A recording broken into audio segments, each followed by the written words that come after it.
जय हिंद दोस्तों, मैं किशन आप सबका स्वागत करता हूं। शुरू करते हैं आज के डिफेंस समाचारों को। दोस्तों, भारत ने एक और बड़ा स्टेप उठाया है आत्मनिर्भरता की दिशा में।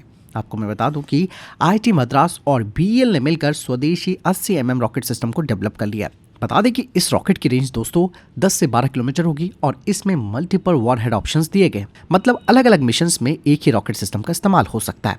और भविष्य में दोस्तों कहा जा रहा है कि इसका लेजर गाइडेड वेरिएंट भी आएगा, जिससे कि एक्यूरेसी कई ज्यादा गुना बढ़ जाएगी, यानी कि प्रिसीजन स्ट्राइक और मिनिमम कोलैटरल डैमेज। और इन रॉकेट्स को स्पेशली रुद्र और प्रचंड अटैक हेलीकॉप्टर के लिए डिजाइन किया गया है, यानी कि स्वदेशी सेंसर्स, स्वदेशी हथियार और देसी फायर पावर हमें मिलेगी। फिलहाल आपको क्या लगता है दोस्तों इस बारे में कि लेजर गाइडेड रॉकेट्स हेलीकॉप्टर्स का गेम चेंज कर सकते हैं आने वाले टाइम पे? इसके अलावा दोस्तों एक बड़ी अच्छी खबर आ रही है Su-30 MKI फाइटर जेट को लेकर।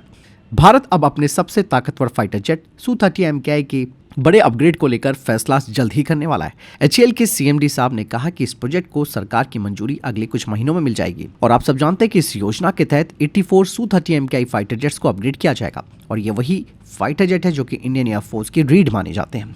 Su-30 MKI दोस्तों काफी लंबे टाइम से सर्विस में भी है। आज की जंग बदल चुकी है और ऐसे में मुकाबला होता है इलेक्ट्रॉनिक वॉरफेयर से, एडवांस रडार से और लंबी दूरी के हथियार से। क्योंकि दोस्तों अगर ये अपग्रेड नहीं हुआ तो ये एयरक्राफ्ट धीरे धीरे पीछे रह जाएंगे। इस प्रोजेक्ट को दोस्तों आप सब जानते हैं सुपर सुखोई अपग्रेड कहा जाता है, जिसमें कि इस फाइटर जेट में नया आईएस रडार लगेगा, जबरदस्त इलेक्ट्रॉनिक वॉरफेयर सिस्टम लगेंगे, इसका कॉकपिट डिस्प्ले भी काफी मॉडर्न होगा, इसमें नए भारतीय और विदेशी हथियार होंगे और बेहतर डेटा लिंक होगा। यानी कि एयरक्राफ्ट भले ही पुराना होगा लेकिन ताकत नहीं होगी।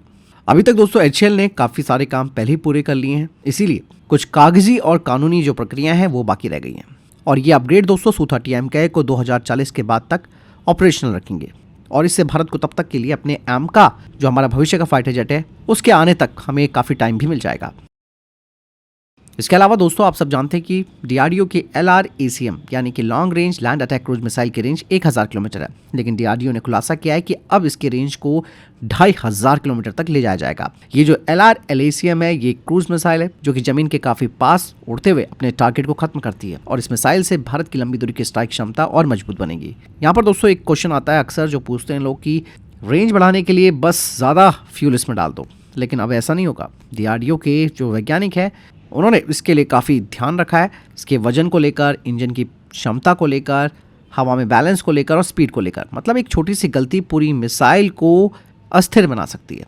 इस मिसाइल में दोस्तों भारत का अपना स्वदेशी मानिक स्मॉल टर्बोफैन इंजन लगा है। डीआरडीओ ने कहा कि ये इंजन जितना भी ज़रूरत है उससे 3 गुना ज़्यादा समय तक चल सकता है। मतलब भविष्य की 2500 किलोमीटर मिसाइल के लिए नया इंजन बनाने की जरूरत नहीं है। इवन दोस्तों डीआरडीओ इस मिसाइल के वजन को कम कर रहा है। इसके लिए एल्यूमिनियम की जगह कार्बन फाइबर जैसे हल्के मटेरियल्स का इस्तेमाल किया जाएगा। और मिसाइल जब हल्की होती है तो उसका फ़ायदा तो ये मिलता है कि ये ज़्यादा दूरी तक बेहतर परफॉर्मेंस कर सकती है। इवन दोस्तों हमारे वैज्ञानिक जो हैं वो एक ऐसे फ्यूल पर काम कर रहे हैं जिसमें कम जगह में ज़्यादा ताकत हो, यानी कि हमें मिसाइल का स्ट्रक्चर बदलना ज़रूरी नहीं होगा और हम इसकी रेंज को बढ़ा सकते हैं। भले ही आज इसकी रेंज 1000 किलोमीटर है, कल 1500 किलोमीटर और भविष्य में 2500 किलोमीटर होगी। और सबसे बड़ी बात यह है कि ये भारत की स्वदेशी मिसाइल है और अगर हम 2500 किलोमीटर रेंज वाली मिसाइल बना लेते हैं तो भारत दुनिया उन गिने चुने देशों में शामिल होगा जो लंबी दूरी की क्रूज मिसाइल्स खुद बना सकते हैं।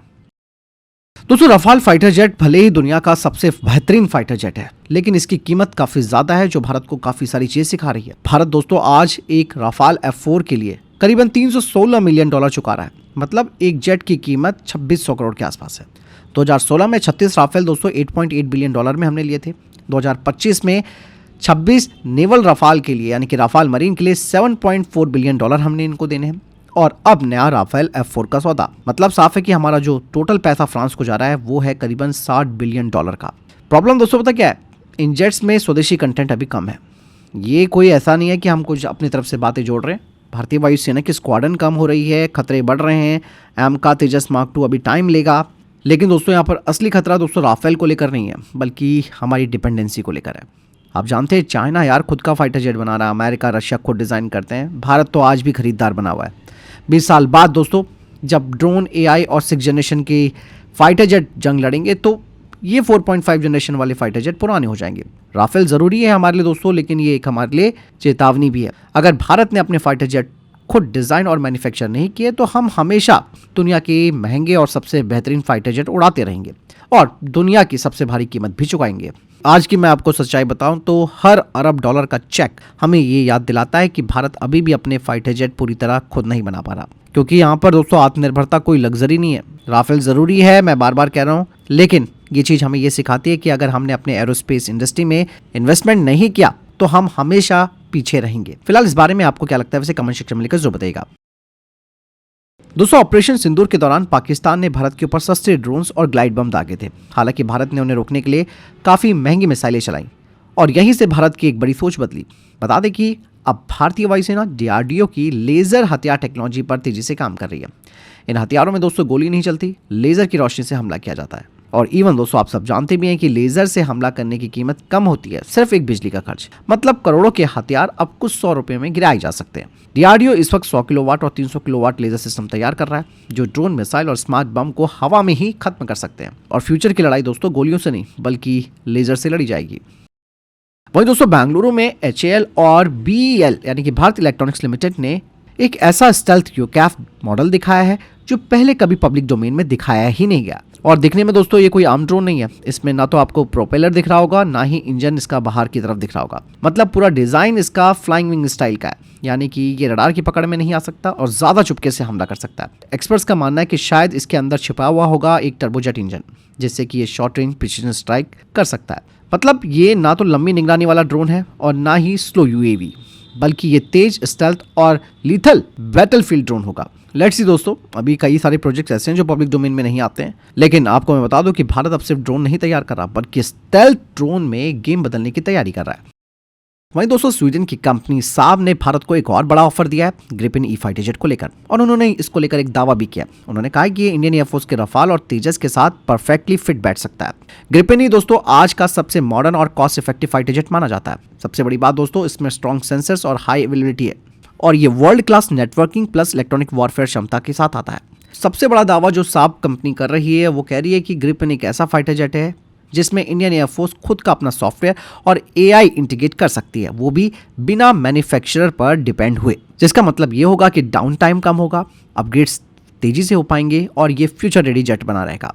साहब तो इवन दोस्तों ये भी क्लेम कर रहा है कि भाई हम 3 साल में डिलीवरी शुरू कर देंगे, बाद में इंडिया में प्रोडक्शन कर देंगे, 300 से ज़्यादा भारतीय कंपनियों को इकोसिस्टम में जोड़ देंगे, और सबसे बड़ी बात AMCA जैसे प्रोजेक्ट्स के लिए स्टेपिंग स्टोन का वो काम करेंगे। लेकिन दोस्तों यहाँ पर जो सबसे इंपॉर्टेंट सवाल है, क्या हम एक और विदेशी फाइटर जेट ले रहे हैं? ये क्या वाकई में हमें आत्मनिर्भरता की तरफ ले जाएगा, या फिर ये डिपेंडेंसी का एक नया वेरिएंट होगा? ग्रिपेन ई दोस्तों बहुत बेहतरीन फाइटर जेट है, नो डाउट। टेक्नोलॉजी भी इसकी ज़बरदस्त है, तेजी से भी इंडक्शन इसका किया जा सकता है। लेकिन दोस्तों फैसला केवल फाइटर जेट पर नहीं, ये फैसला फ्यूचर एयर पावर स्ट्रेटेजी का होता है। हालांकि यहाँ पर मैं आपको बता दूं कि भारत ग्रिपेन ई को साइड करता है, क्योंकि भारत जानता है कि भाई हम ग्रिपेन ई जैसा फाइटर जेट या उससे भी बेहतरीन जो है वो हम अपना खुद का तेजस मार्क 2 बना रहे हैं। इसीलिए भारत फोकस कर रहा है फिलहाल तेजस मार्क 2 AMCA पर, और अभी तो राफेल ही खरीदे जाने हैं। आपको क्या लगता है? कमेंट सेक्शन में लिखकर जरूर देगा। इसके अलावा दोस्तों भारत अब खुद का एक ताकतवर कॉम्बैट ड्रोन तैयार करने जा रहा है। भारत सरकार का कहना है कि 6 टन वजन वाला हेल ड्रोन इसे बनाने को लेकर तैयारी शुरू हो चुकी है। ये 40,000 फीट की ऊंचाई तक जा सकता है, 25 घंटे लगातार हवा में निगरानी कर सकता है। आपको बता दें कि ये ड्रोन केवल सर्विलांस नहीं करेगा, बल्कि इसमें मिसाइल और स्मार्ट बम लगाने की भी योजना है। मतलब ये देखेगा भी और हमला भी करेगा। इसका इस्तेमाल बॉर्डर रिकॉनेसेंस, समुद्र की सुरक्षा और जरूरत पड़ने पर दुश्मनों पर सटीक हमले के लिए किया जाएगा। तो दोस्तों ये प्रोजेक्ट दिखाता है कि भारत अब खुद का एडवांस कॉम्बैट ड्रोन बनाने की दिशा की तरफ आगे बढ़ रहा है। प्रोजेक्ट्स तो दोस्तों बहुत सारे हैं हमारे पास, लेकिन तैयार कब होंगे वो ज्यादा मायने रखती है। ये बात सुनने में तो अच्छी लगती है कि हम अमेरिका के MQ-9B ड्रोन जैसा खुद का एडवांस ड्रोन तैयार कर रहे हैं, लेकिन टाइमलाइन क्या है भैया, कब तक बनेगा? इसके अलावा दोस्तों भारत की ओली स्पेस ने पेश किया है एक compact 2 kilowatt AI powered laser sniper, जो कि लगाया गया है अनमैन ग्राउंड व्हीकल्स पर यानी कि UGVs पर। यह सिस्टम खास तौर पर बनाया गया है स्वैम फॉर्मेशन, पेरीमीटर डिफेंस और क्लोज कॉम्बैट सिनेरियोज के लिए। सबसे बड़ी बात दोस्तों ये है कि ये डायरेक्टेड एनर्जी वेपन यानी कि DW है, मतलब लेजर फायर ये करेगा। और ये लेजर सिस्टम दोस्तों दुश्मनों को न्यूट्रलाइज कर सकता है, सेंसर्स और ऑप्टिक्स को डेजल कर सकता है, और इवन दोस्तों दुश्मनों के वाहन और इक्विपमेंट को कुछ सेकंड्स में डैमेज कर सकता है, वो भी बिना एक्सप्लोजन के और बिना कोलैटरल डैमेज के। इस सिस्टम ने दोस्तों फील्ड ट्रायल सफलतापूर्वक पास कर लिए हैं और अब ये ऑपरेशनल डिप्लॉयमेंट और स्केल के लिए रेडी है। यानी कि दोस्तों भारत अब robot plus AI plus laser इन्हें तैयार कर रहा है, जो कि फ्यूचर बैटलफील्ड के लिए काफी जरूरी हो जाते हैं। तो फिलहाल आपको क्या लगता है इस बारे में कमेंट सेक्शन में लिखकर जरूर बताइएगा। इसके अलावा भारत की एक प्राइवेट सेक्टर की कंपनी ओक्लू एरोस्पेस ने हीनेट नाम का सोलर पावर ड्रोन तैयार किया है कि बिना रनवे के उड़ता है, वर्टिकल टेक ऑफ कर सकता है, 7 किलोमीटर की ऊंचाई तक जा सकता है। बता दें कि इसका इस्तेमाल पहाड़ों और बॉर्डर इलाकों में लगातार निगरानी के लिए किया जा सकता है। और आगे चलकर दोस्तों ये जो हीनेट ड्रोन है वो बताता है कि भारत अब एडवांस ड्रोन टेक्नोलॉजी में आगे बढ़ रहा है। तो ये थे अभी तक के टॉप डिफेंस अपडेट्स। वीडियो के सामने कोई प्रश्न जवाब या आपका कोई सवाल है कमेंट सेक्शन में लिखकर जरूर पूछेगा। वीडियो को लाइक और शेयर जरूर कीजिएगा। जय हिंद, वंदे मातरम।